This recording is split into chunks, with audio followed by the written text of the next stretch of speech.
Hello and welcome to the Inside Social Work podcast, a podcast that aims to inspire, engage and connect social workers with other social workers and allied health professionals doing interesting and amazing things across the world.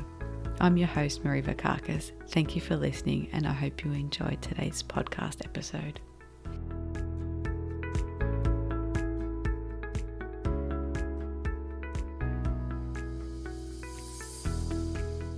Hello and welcome back to another episode of the Inside Social Work podcast. Over the next few weeks, I have a special guest with me, Lachlan Slade, and we're going to be doing a series on working with LGBTIQA+, talking about gender and sexuality, and a whole lot of different stuff relevant to mental health, service provision, and working with families. In this episode today, we're talking about language.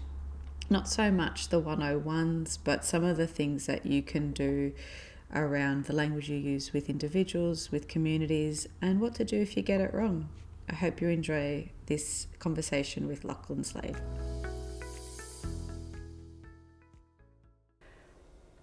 Welcome back to another episode of the Inside Social Work podcast. I'm here with long-term podcast fan Absolutely. And return guest Lachlan Slade.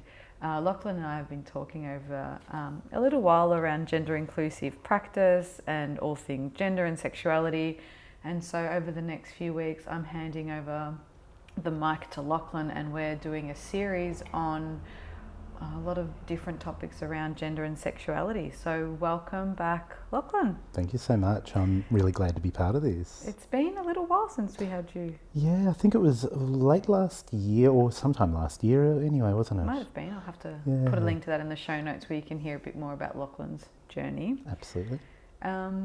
Just to introduce yourself to the listeners, can you tell us a bit about who you are and what you do? Yeah, certainly. I'm Lachlan Slade. My pronouns are they and he. I own and operate, I suppose, Slade Consulting, which is my private practice mental health social work, education consulting business. Operate that from my home on Yorta country up near Kannygoopna or Shepparton. And I've been running that for coming up to 18 months or so now. Have been working in the mental health social work space for around about 12 years now, in a bunch of different spaces with LGBTIQA+ and trauma work. And you're an accredited mental health social worker? Yeah, certainly am. You run group supervision? Certainly do, absolutely. And a whole bunch of other stuff which we'll let listeners know of at the end. Yep.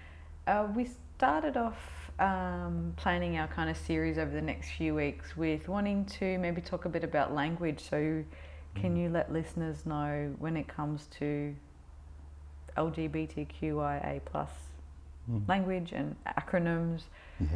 Yeah, what's a bit of the 101? Absolutely. I think the first thing that I'll always talk to about people is that it's not necessarily about getting it 100% right or trying to get the letters in that exact order or anything like that. That I think it's normal and expected to go LGQRG plus and that sort of thing, that's completely okay. I think a lot of it does come down to intention and how you're showing up in the space. That if you're coming into the space from a genuine place of wanting to respect and work positively and constructively with queer people, the language that you use will usually flow from that, but we'll get into some of the nuances of that, of course. So certainly spoke about the acronym there, that generally we talk about it being LGBTIQA+, and there's a bunch of different reasons why it's in that order, but I think the plus at the end is to recognise the fact that within that acronym, lesbian, gay, bisexual, transgender, intersex, queer and asexual, that covers quite a lot of ground in terms of sex, gender and sexuality, but not everything. for me, I will very often use the term queer interchangeably with LGBTIQA+. That's particularly historically a very political sort of space because I think, for most people who are millennials plus, they'll recognise that, the word queer has usually very negative connotations, at least how it has been. And it's a term that's been very much reclaimed by LGBTIQA plus communities, but not for everybody. There's still a lot of LGBTIQA plus people, usually people who are older or in rural communities, who prefer not to use the term queer. But for a lot of people, they will say they are queer, and for them that identifies the fact that their sexuality, their gender isn't necessarily something that can be so boiled down to just who they're attracted to, just their gender, that it's about a bit more than that. And for myself, I'll use genderqueer to describe myself because that describes me a little bit more than, say, NB or non-binary would, for example. Yeah. There's a lot there for people. Yes. If they do want to know more about what each of those different words mean, where can they go? Or is there, can we explain a little bit around even gender and sexuality and the difference? And yes, you hear words like we've been talking a bit before recording around all different things around internalised homophobia and transphobia, and we'll talk about that in other episodes, but even what some of those words mean. Yes, absolutely. So there's quite a few different resources out there. Victorian Government has some great resources. My website has some resources as well, which is sladeconsulting.services. And there's, I suppose, a lot of different fact sheets on, what all these words mean. But I think to unpack a few of these terms, I think we're looking at three distinct areas of a person and their being. Those areas are sexuality, gender and sex. To unpack that a little bit, I think sexuality is something that we are much more familiar with, and I won't go into great detail about that because most of us know that we know that generally a lesbian is a woman who's attracted to women or femininity, and a gay person is usually a man who is attracted to other men or masculinity. But the term gay can be used by women as well. Bisexual and pansexual is another mostly synonymous word for bisexual, is people who are attracted to people not because of their gender or their sex, but because of their humanness. And that's, I suppose, what we look at when we talk about sexuality. And asexuality is certainly another element of that, where there's some level of not being attracted sexually or romantically to people at all, but sometimes there'll be, an attraction under certain circumstances when you get to really know somebody, for example. In terms of gender, to unpack that, I suppose we're very used to looking at gender in a very binary sort of way, that we've all been raised to think of gender as male and female, and that there's a whole host of different stereotypes and different role expectations that we have within gender, that boys must play with cars and girls must play with dolls and these sorts of things. And these gendered expectations, and that our gendered expectations are congruent to our sex, and to get, I suppose, anatomically graphic, that somebody born with a penis must play with cars, for example, and they'll be called a boy.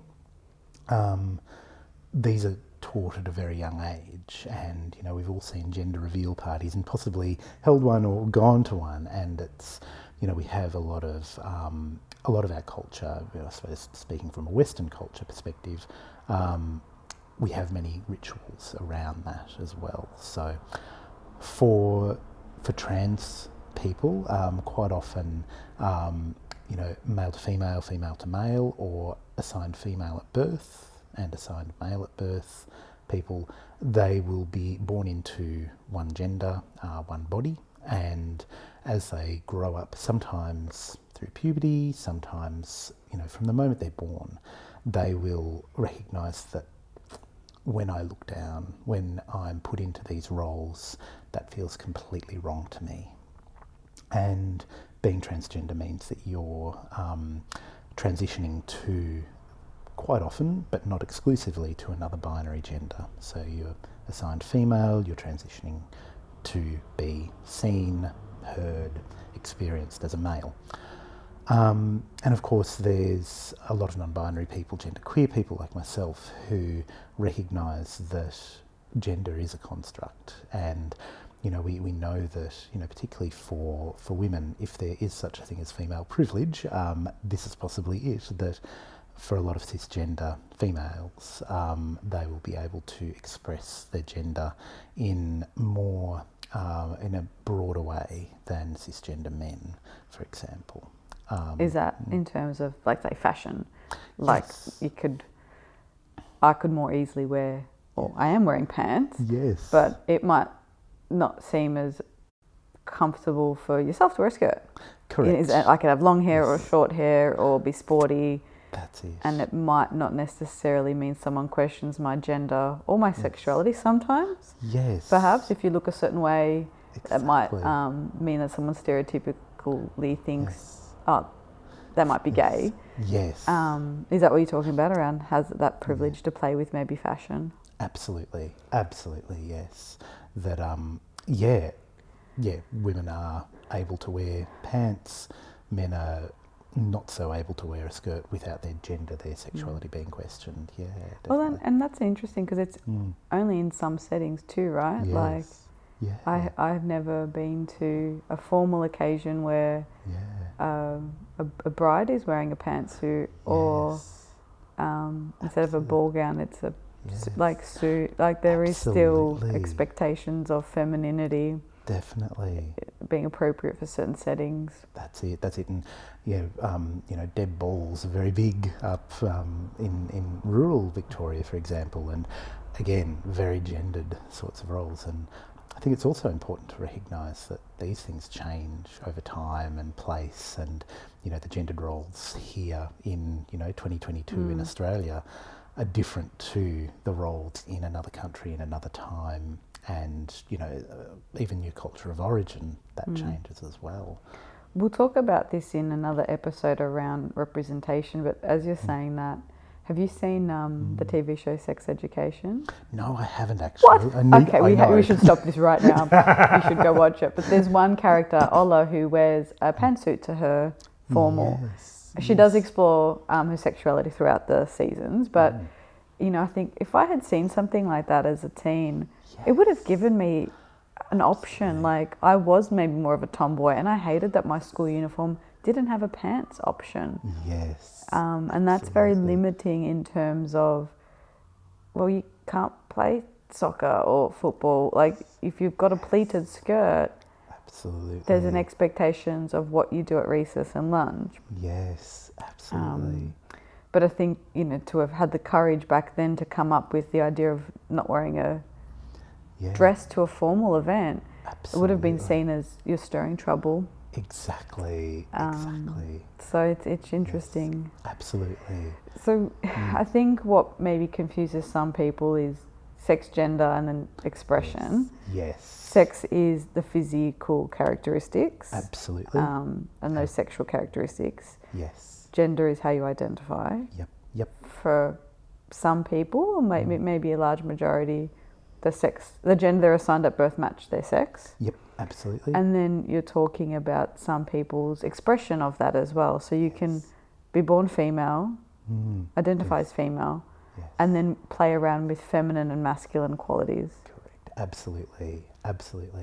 And it's fascinating for me as well that I and for context, I'm here in jeans and and shoes and whatnot, and also and odd socks. I see. Yes, indeed. I cannot cope with odd socks. This is I've been looking at them all day.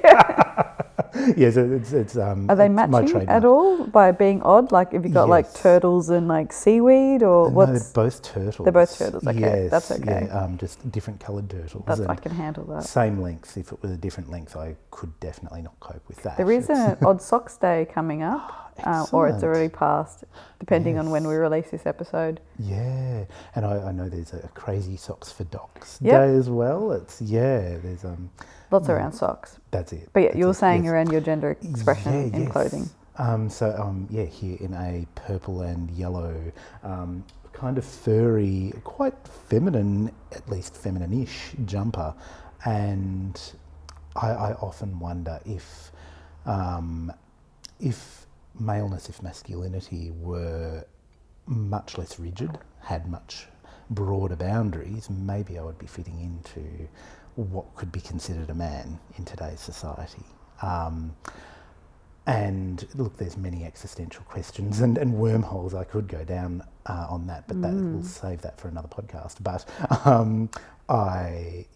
for me, being in this space, being in this culture, being in this time, genderqueer is where I'm at. But I think that's sometimes a good example.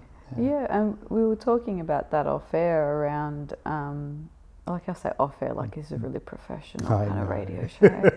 Prior to recording, that because we have such binary terms, we've needed to come up with new ones, and we were using the example in different cultures around mental ill health, mental illness or disability. There are some words that don't exist in other languages because they're socially constructed concepts. Yes.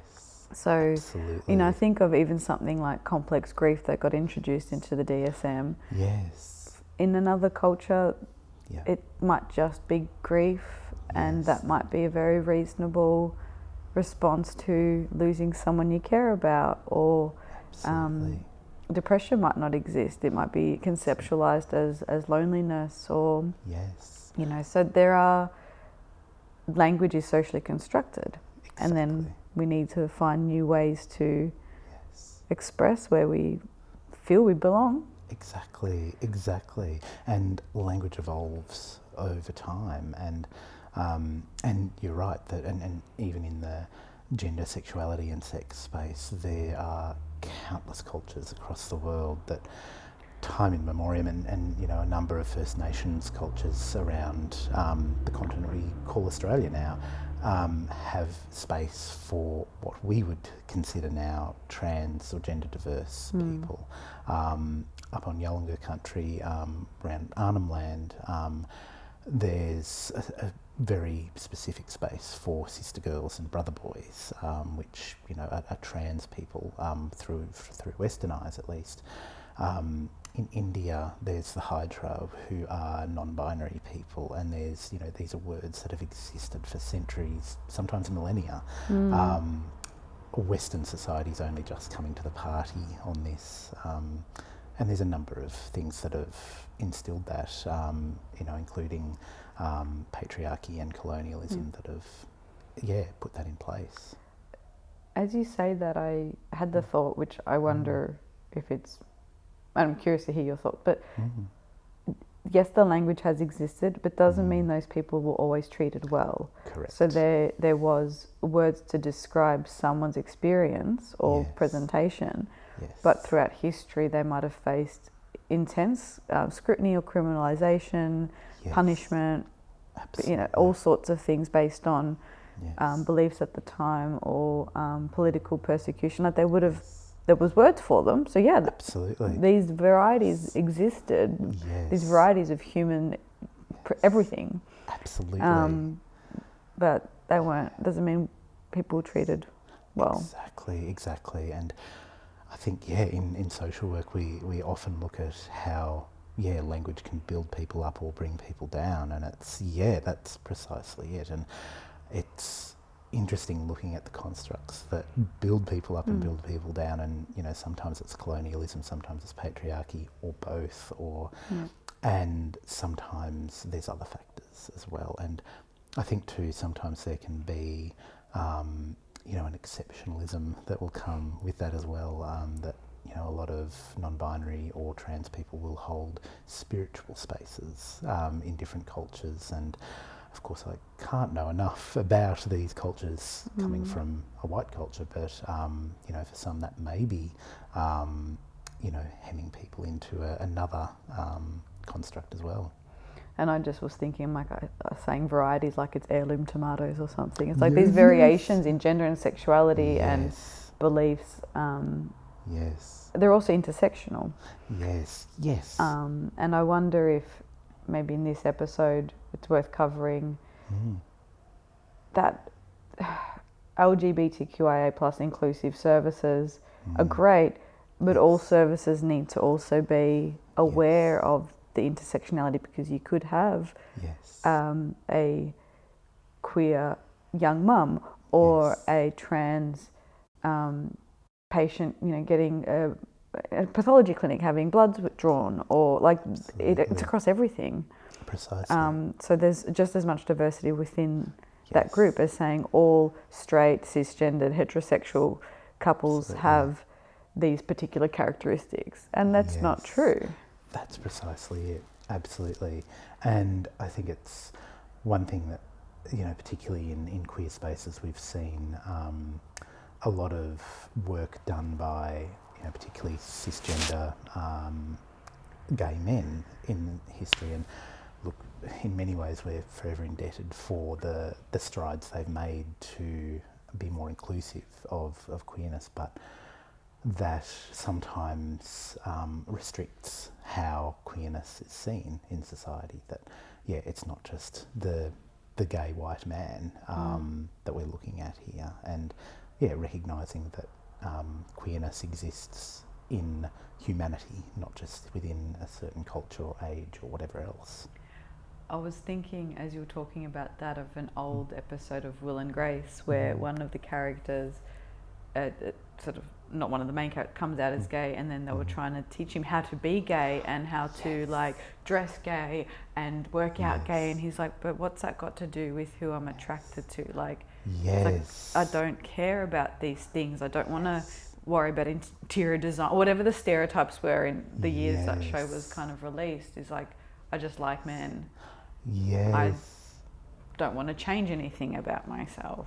Absolutely. And how that can also be stifling. And absolutely. And again, it's that conceptualisation of sexuality over time as well, isn't it? That the 90s, the 2000s, and I was saying before that, you know, in the 2000s, I was convinced that I was gay because I'm very feminine and I'm apparently a man.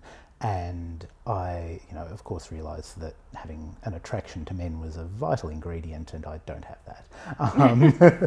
But it's how we conceive of these things that, really it changes over time, and we've seen rapid change in this space over the last few decades, which is interesting, because when we talk about language, we have to think about these conceptualizations, because how you dress, what you wear doesn't necessarily change your gender or your sexuality, or vice versa. And I remember working with a young trans boy in the early stages where they hadn't quite figured out how to physically dress, and they did want to play with more feminine clothes because they actually had quite a fun and quirky fashion sense, but they felt that they couldn't do that until the HRT had an impact, and then they took testosterone. So they looked more masculine. Then they could wear the floral coloured shirts because then no one would think they were a girl. Absolutely. But before they were able to make some of those hormonal transitions, if they wore the floral shirts, they got misgendered and called a girl. So there was this interesting conversation we had over a number of sessions around what the labels mean and what's gender expression, and then what you would do behind closed doors versus the trauma, or those small micro traumas that come from being constantly misgendered but wanting to explore fashion. And that's quite difficult. Absolutely. And we'll probably cover a bit of this in a future episode, I think the damage that, you know, misgendering and that sort of thing, particularly when it's from that hostile space, when it's consistent and constant, can tap into, you know, things like gender dysphoria, which can be a very distressing experience for a lot of trans people, and why we often talk about language in LGBTIQA plus spaces to get it right. We've talked a lot about language, and we didn't go into the kind of too much of the 101s because there are a lot of resources people can look up. Yes. I think Rainbow Network has some stuff, Switchboard, like there are heaps of websites that will tell you what each one of those terms mean. Correct. What I thought we could also talk about is just the importance of language and when we get it wrong as mental health services or practitioners. And this came out of a conversation we had with a parent, actually, in one of our Lachlan and I ran a joint parenting workshop for the parents of trans kids mostly, and using one of the parents called us out in a really helpful way of when you say the unsupportive parent. Yes. So we were talking about parents bringing, you know, a child into a counselling service for various sort of support, and then that child talking about being trans, and one parent being like, "Yep, cool, we'll get on with this," and the other saying, "Yeah, but." Yes. And I thought that was a really interesting thing to unpack a little bit, is the importance of language, and we're keeping everything within the context of gender and sexuality. Yes. So we don't need to kind of go too much into how you case note, but we will. Yes. In terms of this unsupportive or disengaged or uncooperative. Absolutely. What are your thoughts on that? Like, now that we're on air, Yes. how do we change that language, and what impact? Like, what impact do you think that has? Absolutely. I think one of the most important impacts is how we see parents, how we see the support networks of young people, of older people that we're working with who are queer, and I think it is really important to look at the intention of the support people in our clients' lives, and their actions as well, and being able to separate those two, because sometimes there will be supportive intention, but sometimes there will be inadvertently hostile or inappropriate or whatever actions that might be occurring. And, you know, in those sorts of situations, we've got something to work with. That the intentions are good, but we've got all these, you know, biases and you know, ideologies that are getting in the way of them turning that into action. So that's one really important thing. And when we start to see our clients in that negative light, it's sometimes that can be a self-fulfilling prophecy in some ways. How do you work a bit with improving your language? Because we'll talk about we'll present a case study, and then we're also going to talk a bit around sort of parents and their experience. How do we as practitioners, as case managers in the different roles, how do we start to shift that language? So let's say you are running a counselling session and you've got a young person and they've brought in their mum, and it's like, well, where's dad? It's like, oh, dad doesn't believe in this shit. Yes. And how do you document that, or how do you bring that up in supervision? Like, what language can you use? Yes, absolutely. And I think in those moments I often use, you know, the power of the quote, because when it's coming directly from the client or a parent or whoever, we get the nuance very often in that. I think that's very important. Also, unpacking that with your client is very important as well, of, you know, what does not believing in that shit involve, and you know, to what depth. And one really, really good resource that I continually come back to is the Riddle Scale of Homophobia. It's easily Googleable. There's a Wikipedia page. RIDDLE scale. I find that it's very easily applicable to not just homophobia, but queerphobia generally, probably a bunch of other isms and phobias as well. But it gives nuance to what brand, I suppose, of queerphobia we're looking at. Is it an acceptance, a going, yeah, I know queer people exist, but not in my backyard? Or is it a, there might be a fundamentalist religious overtone to it of this is a sin or whatever it might be? Understanding the nuance of that is really important. And quite often you find that it's more at that acceptance level, which, yes, that can be harmful, particularly to young people, but also to older people. But generally, and lots of generalisations here, we've got room to move there, because it's not that this is an indoctrinated or there's a history or a whatever it might be to this. It's that, I don't know about this because I haven't come across a transgender person before, or whatever it might be, and that over time, and it's been fascinating seeing some of the particularly parents and particularly fathers that I've worked with, that sometimes the most, and again we're going to very binary terms here, the most queerphobic, outwardly, sometimes they will turn around within days, weeks, and some will go backwards, and that it's never a foregone conclusion. Yeah. But I think, coming back to your question as well, being able to document that and to hold that hope for change as well is incredibly important, particularly for young people as well, that for their own mental health, their own progression, that a lot of young people will have naturally, developmentally, some cynicism around their parents, but and we'll definitely, I'll share some of my struggles with that in the case study that we present in another episode coming up. So I've got a vignette based on different features of I've made up a beautiful fictional client that has a lot of overlap between what I do see, and I'll just share some of my difficulties with the air quote unsupportive parent. Just to stick with the topic of language, I've got two more kind of points I want to ask you is, why is the language important for individuals? Like, what's this, if we didn't have these binary terms and we could just kind of be, that might be great, but people still like to have a label, like, I think about sports teams, or even in primary school, it was like we had, I think, 4 different houses and colours, or like we like to kind of have a label because it helps us belong.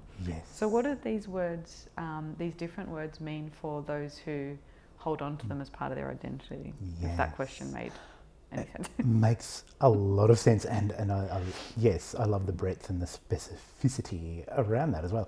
It can't be both broad and specific. Well, yes, I know. Contradiction in terms. Sure, but welcome to the queer world. And this is what you're in for the next few weeks, that's it, folks. So that's it.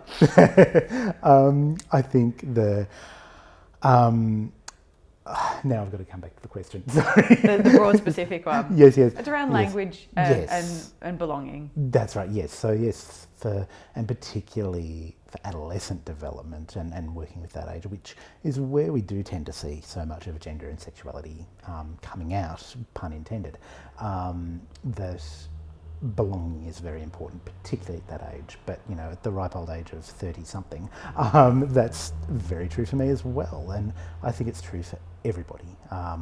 Whether it's going for the Cats, the only team to go for in my book, or I'll just cut that out.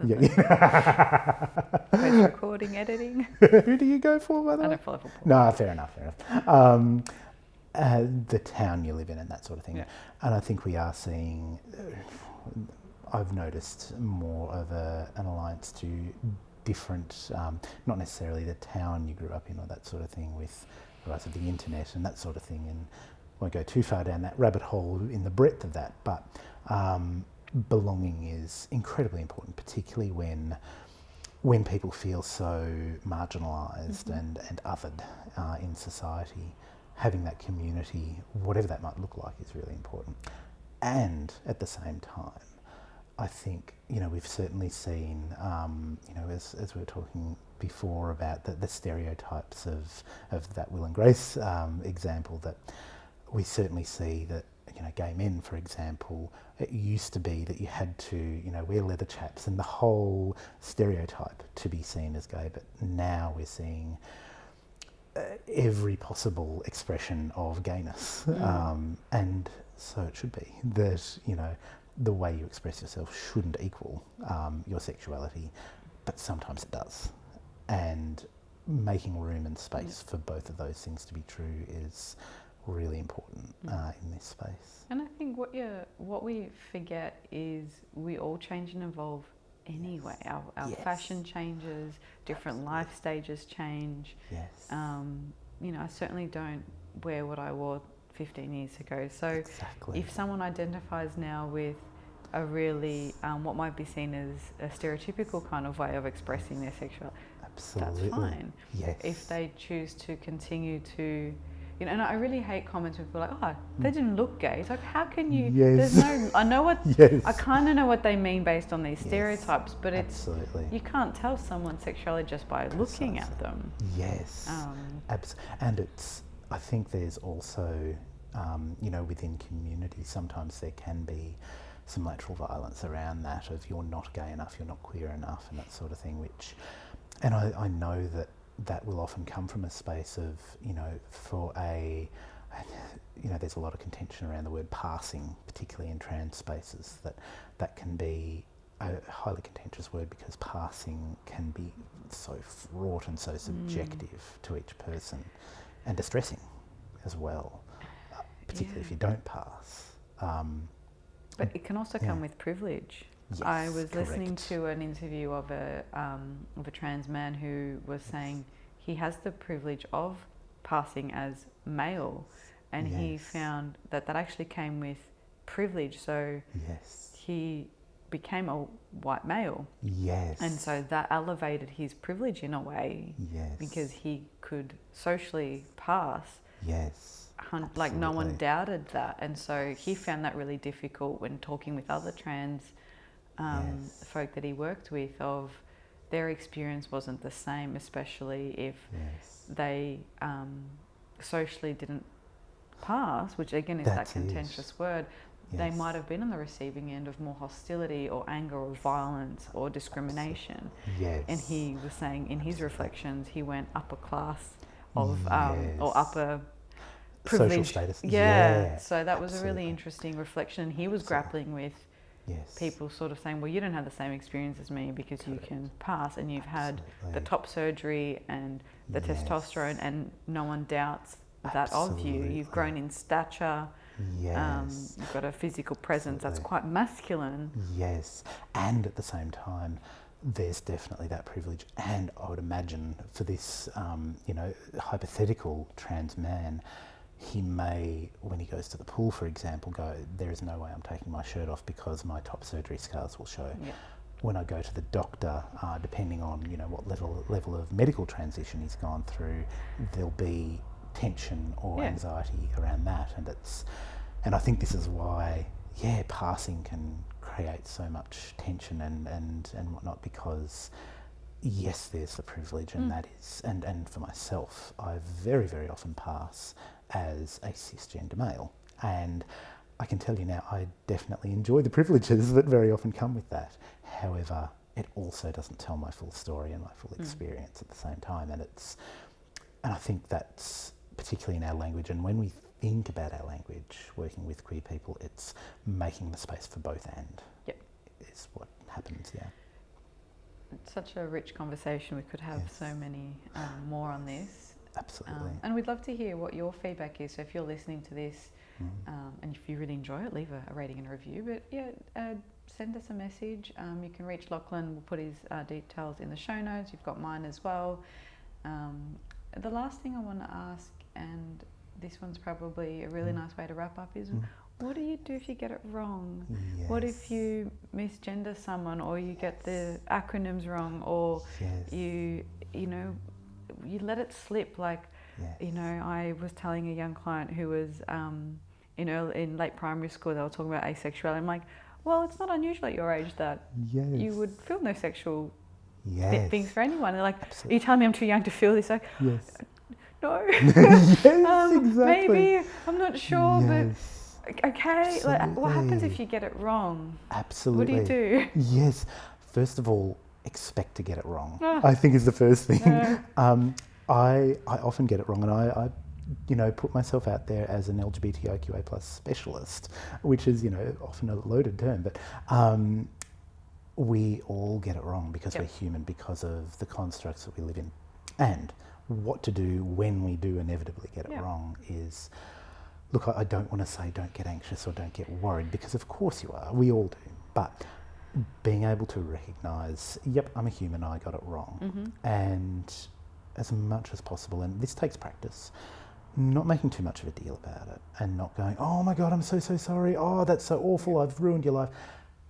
Dial it down a few notches, and the simple apology of, oops, yep, I just misgendered you, I'm sorry about that. And that can be really instant, right? So it can be like, what would she like? Oh, sorry, they like. And that, from my experience working with individuals who identify as non-binary or trans, that you've recognised that that's enough for them, that you've corrected. Yes, correct. How do you feel around not drawing attention in a public space? So if you've got it wrong in a group, or someone else has, do you feel like it's okay afterwards to let the person know, I acknowledged what happened, I didn't want to draw attention to it in the bigger group? Was that okay for you? Like, how is that role modelling? Like, getting it wrong, is that okay? Absolutely. I think, and I think, look, particularly in a public space, showing, it is quite often very good to be able to go, I realised just before I misgendered that person, quick correction, they pronoun, whatever it might be. Again, not making a massive deal out of it, but also correcting. But also, yes, you're right, being able to touch base with that person, because there's so many different factors that can lead to that being a very big deal or a minor deal for somebody.